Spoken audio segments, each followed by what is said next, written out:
Okay, for this week we're going to continue talking about regular polygons, but this time we're going to talk about area. And before we begin that, we got to do a little bit of review. Okay, so I'm going to give you two shapes that you should know how to find the area for. So we have a triangle, it's a right triangle in this case, and a rectangle. So go ahead and pause the video, see if you can remember how to find the area of these two shapes. Okay, so you should have area equals 1/2 base times the height for the triangle. Area is then 1/2 times 13 times 15 because we have base and height. And if you plug that into your calculator, I think you get 97.5. Hopefully I did that right.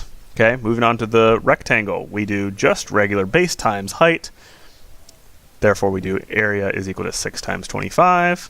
And thus we have 150 square feet. Okay, so this should be review for you guys, but if not, know your formulas for your area because that's very, very important. Okay, next I have a challenge for you. The area of this shape. I'll be pretty proud of the individuals who are able to solve this on their own, okay? So if you could, pause the video. We have 5 is the side length here. Each side of this hexagon is 5 and each angle is the same. Okay, so we're going to go ahead and say that that's a regular hexagon. So again, if you can pause the video and figure this out on your own, I'll be very, very impressed. Okay, so if I were to do this problem from scratch, here's what I would have to do. I'd kind of have to work backwards. I would start with this idea right here. We have a regular triangle which has side lengths 5 each, okay? If I take 6 of those guys and line them up just right, I would get a hexagon, a regular hexagon. In fact, the same hexagon I would have from the start, okay? So, in order for me to do this, I'm going to focus on trying to get the area of this guy and then just multiply it by 6, okay? We remember an area for a triangle is 1/2 base times the height. I know the base is 5, but what's the height? Okay, well, this one takes a little bit of ingenuity in order to figure out. Okay, first of all, we know that since it's a regular triangle, we have each angle being 60 degrees. Okay, so I'm going to go ahead and drop a perpendicular here. And I'm allowed to do that. And remember that a perpendicular for an isosceles triangle, which an equilateral is also a perpendicular is also a segment bisector for the opposite side. So I know that this side and this side are going to be the same. Okay. So the other thing I notice here is that since this is 90 right here and this is 60, I know this guy has to be 30, and now I'm looking at a 30, 60, 90 right triangle. And heck, I can do that math without a calculator. I know that this is going to be the side across from the 30 times the square root of 3. Okay, great. Now I have my height. So moving on here, my height is 2 times the square root of 3. And of course, I just type that into my area formula, and I get about 10.83 if I'm giving approximations. Return back to this problem. I say 10.83 is the area of my one triangle. I then multiply that by 6 and I get 64.95 as my total area. Okay, so that works very well for regular hexagons. But maybe you might be asking yourself, well, does that work for pentagons, octagons, or maybe even dodecagons? Well, it turns out it doesn't work as well. Hexagons are very, very nice, but not nearly as nice as these, or these other shapes don't behave nearly as nicely. So before I move on though, I need to do a quick lemma. I need to kind of prove this just because it's going to make myself feel better if I have this set up here. Here's what I'm going to do. I'm going to start with any shape, any regular shape where all the angles are the same. And I'm going to construct angle bisectors for each of the angles, okay? I'll start with 2 just because it's going to be easier to see, okay? Since these are angle bisectors, meaning this angle and this angle are both the same, I know that the triangle formed here is going to be isosceles, okay? That's the converse of the isosceles triangle theorem. Okay, so if that's the case, then let's draw another angle bisector for these guys here, and I know that by the same reasoning, this guy is also, this triangle right here is also going to be isosceles. And I can continue this process to show that each of these distances from the center point off to the side here are all going to be the same. Okay. You can also notice that each of these triangles that I'm forming are going to be congruent, okay? Because since this is a regular pentagon in this case, but regular shape generally, okay? Each of these sides are all of these sides are going to be the same, okay? So by side, side, side, each triangle formed inside is going to be congruent. A couple mental notes that you need to make. You don't need to write these down, but just for later, make a mental note here that the triangles that we're talking about on the inside are isosceles, and the segments actually bisect the angles, okay? So if we know this angle right here, half of it is on the inside of this triangle. Turn to the question at hand. Well, notice here, I've divvied up this pentagon, and I can do it for all, 3 of these shapes here, but, I just got lazy with it. I'm able to now look at each of these things as just a bunch of isosceles triangles joined together. They're not equilateral, but they certainly are going to be isosceles, and they're going to be congruent to each other. So if I find the area of one and just multiply by the number of sides I would have the area of the entire shape. And that's exactly what I'm going to be doing.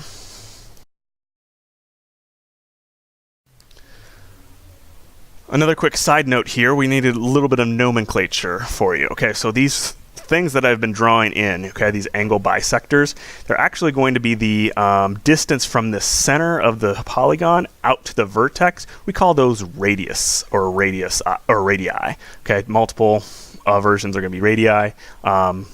It's going to be the radius. It's the distance from the center to the vertex. This other weird thing here, this is going to be the shortest distance from the center out to the side. It's also going to be perpendicular. If we were to actually measure this point to the other side, that's going to be our apothem. It's perpendicular distance from the center to the side. It's going to be the nearest distance. Still didn't answer our question here, but you can hopefully have at least a strategy of what we're going to do. We're going to find the yellow area, and we're going to multiply that area that we find by the number of triangles, and we should have the entire shape. Okay, but how do we find the yellow area? Notice, and here's my side note, the whole thing that I did before worked specifically because we're talking about a hexagon that has equilateral triangles. This whole thing of special right triangles wouldn't work in other cases. It only worked because a hexagon is formed out of right or equilateral triangles. It's a very nice special case. So it doesn't work in all cases. But let's continue on here and see what we can do.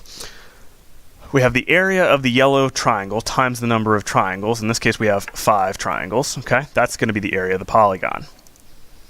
The area of the polygon then is going to be 1/2 the base area, the base times the height. Okay, how did we get that? Well, the yellow triangle's area is 1/2 base times height. Okay, so I just went ahead and just did a replacement of the yellow triangle with the formula for finding the yellow triangle. And then I just multiplied by the number of sides, because if you notice, the number of triangles I have correspond to the number of sides that I have. Okay? So notice that the base of our yellow triangle, that is actually going to be equal to the side length of our polygon. So therefore we can set it equal, the base, B, is going to be equal to S for side lengths. We're just going to try to make it a little bit of a shortcut for us for later. The other thing you notice here is that the height of our yellow triangle that we're going to find for the area here is actually the apothem. Okay, it's the apothem of our figure here. Okay, I didn't put in the right angle here, but it is the apothem. So we set H equal to A. And thus, we have our area formula for a regular polygon. We have 1/2 n times s times a. 1/2 times the number of sides times the side length times the apothem. And in most cases, you're going to be given all 3 of these things, and it's going to be very easy for you to go ahead and plug in and figure out. But, in fact, there can be cases where they just give you what I've given you so far. And in fact, you can solve this problem as it is right now. I know it sounds like it's a lot, but we can do this. Okay, so we take our yellow triangle, and let's go ahead and isolate it. Okay, We're going to focus only on this yellow triangle. In fact, we're going to even worry less about that yellow triangle. We're going to go ahead and take half of it. Okay, so what did I do here? I'm focusing on the apothem here. That's our dotted red line. Okay, our dotted red line is going to be perpendicular. And look, if I turn this into a right triangle, suddenly things should be a lot better. We've got Pythagorean theorem, we got trigonometry, lots of stuff to help us. But we only have two pieces of information. One is that it's a right triangle, and we know the base of this guy, but that's it. Okay, we need to have something else. Maybe if we had angles, maybe the inside angle of this guy. Luckily, we just watched a flipped classroom on this. Okay, so from the first flipped classroom, you learned that each angle of a regular polygon, I should put regular in there. That's a little typo, so make sure you put that in your notes. Each angle of a regular polygon is 180 times n minus 2 divided by n. Okay, so let's go ahead and plug that in for our guy, because we've got a pentagon in this case. Let's plug in 5. And so each angle of our pentagon is 108 degrees. Okay, so that's the big angle. Keep that in mind. That's the big angle before we drew in our radii. Okay, now we know each angle here is being bisected by the radii. I know it doesn't look like it, but that's because I'm a bad artist. Okay, so each one is going to be bisected, which means it's going to be cut in half. So each base angle, I should say, is going to be 54 degrees. Huge, okay, because now we can then fill in that 54 degrees in our bottom here. And then that guy right here, that's our apothem, okay? That's what we've been trying to find so that we can plug into our formula, okay? So we need to find the apothem. We have the angle here and the adjacent side, so let's use tangent, because tangent is opposite over adjacent. Plugging in what we know that the angle is 54, the opposite is A, and the adjacent is 2.5. Solving for A, we have A is equal to 2.5 times the tangent of 54. If I plug it in right, that should be 3.4 centimeters. That is our distance for our apothem. So finally, we have enough information to plug into our formula. We have the area of a regular polygon is 1/2 NSA. Plugging in our 1/2, the n for this case is 5, the side length is 5 centimeters, and our apothem is 3.44 centimeters, give or take. We have the area of our pentagon is 43.01 degrees.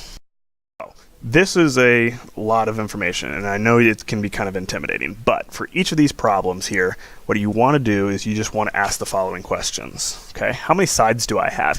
Almost 95% of the problems I've ever seen, they've given you the number of sides, whether they say it's an octagon, decagon, heptagon, pentagon, whatever. They'll give you that. Okay. The other thing you have to ask yourself is, what is a side length? Okay, they usually provide that too. And finally, if they give you the apothem, then you can just go right to the formula. You just say, okay, 1/2 times n times s times a, and I'm done. Okay, plug it in, you're good to go. Okay, if not, it's okay. We just have to figure out what the apothem is. Okay, we figure out our total angle measure of our polygon by plugging this in. Okay, sometimes you will get really good at remembering which one's which, like a heptagon's 900 degrees, a pentagon's 540 degrees. You'll get good at that. Okay, and then you'll go ahead and divide it by our n, and each angle is given to you. Figure out the small angle in the right triangle by dividing that number, whatever you got over there, by 2, and then use trig to find the apothem. And I put a little note here just to remember to cut the side length in half. Remember, we were talking about the right triangle, not the yellow triangles from the get-go. Remember, we had to cut that yellow triangle in half in order to get to it. Okay.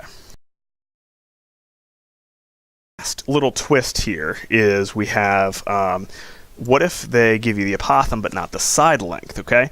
The process is actually going to be pretty much the same, okay? You take that small right triangle here, and you set it up. You have to still find that half angle right here.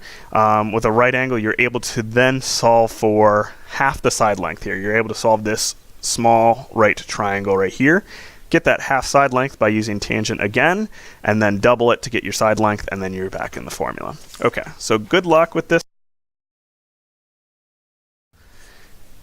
I promise it's not as hard as it looks. I know it took a long explanation for me to do it for you, but I think after a couple of days of this stuff, you'll be in good shape.